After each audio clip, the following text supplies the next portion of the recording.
Тебя мучают аморальные навязчивые мысли. Тебе в голову приходят страшные картины о том, как ты жестоко поступаешь с близкими тебе людьми.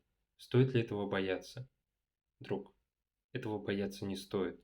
Все, что с тобой происходит, это всего-навсего проявление тревожного расстройства. Те мысли, которые тебя пугают, это не твои глубинные желания. Это не твое подавленное стремление навредить кому-то. Это твои глубинные страхи.